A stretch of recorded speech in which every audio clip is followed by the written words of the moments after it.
Tak vítejte u dnešního dílu. Dnes se ponoříme do něčeho, co se týká asi nás všech vztahů v digitálním věku.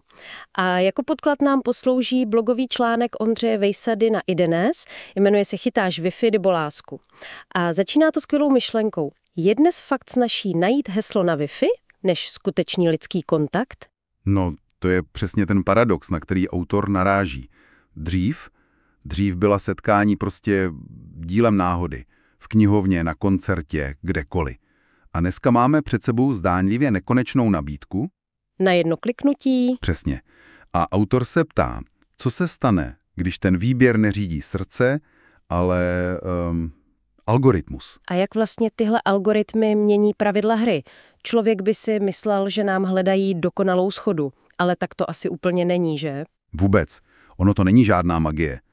Tyhle algoritmy často upřednostňují profily, které jsou nejaktivnější, nejoblíbenější. Aha. Takže vlastně uměle vytvářejí iluzi, že existuje jen úzká skupina ideálních kandidátů. A ostatní se prostě propadnou. Jo.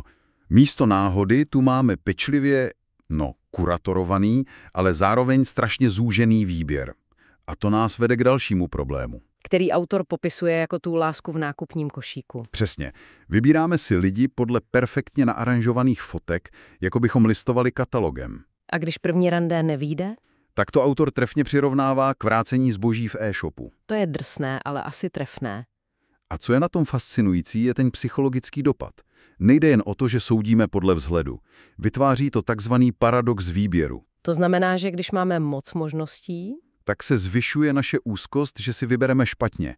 Nejsme schopni se plně zavázat, protože v naší hlavě je vždycky někdo potenciálně lepší. Jen o jedno swipnutí dál. Jo, přesně tak. Takže ta snadnost výběru a ta možnost vrátit zboží, jak píše autor, nás vlastně paradoxně činí nespokojenějšími a méně ochotnými. Míň ochotnými na tom vztahu pracovat, přesně. Učíme se hledat dokonalý produkt, ne milovat nedokonalého člověka. Ta trpělivost se prostě vytrácí. Úplně.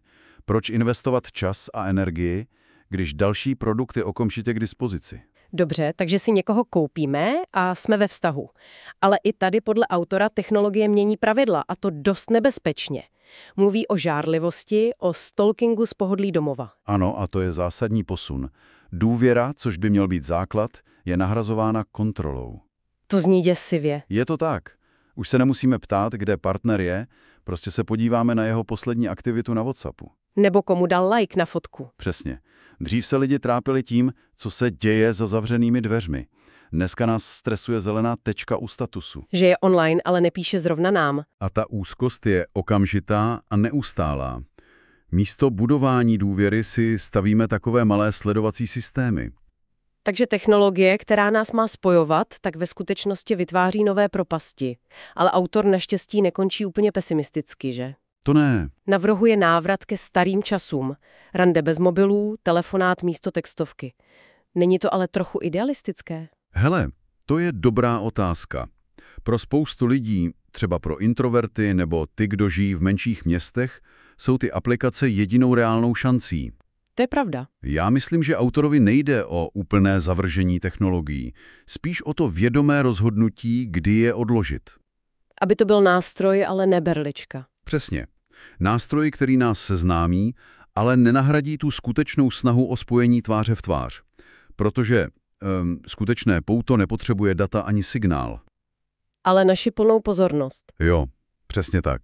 Takže pokud bychom to měli shrnout, žijeme ve světě, kde jsme sice technicky pořád online, ale v těch mezilidských vztazích jsme čím dál častěji offline. Ano. Je to výzva najít rovnováhu a nenechat si lásku naprogramovat algoritmy. A to na závěr vlastně vyvoláváš jednu docela zásadní otázku, ne? Určitě. Autor nabádá k tomu odložení technologií, abychom se víc propojili. Ale co když jsou pro někoho právě ty digitální nástroje jediným mostem, jak překonat samotu? No právě. Kde přesně leží ta hranice mezi užitečným pomocníkem a návykovou berličkou, která nám ve skutečnosti brání v navazování těch hlubokých a opravdových vztahů?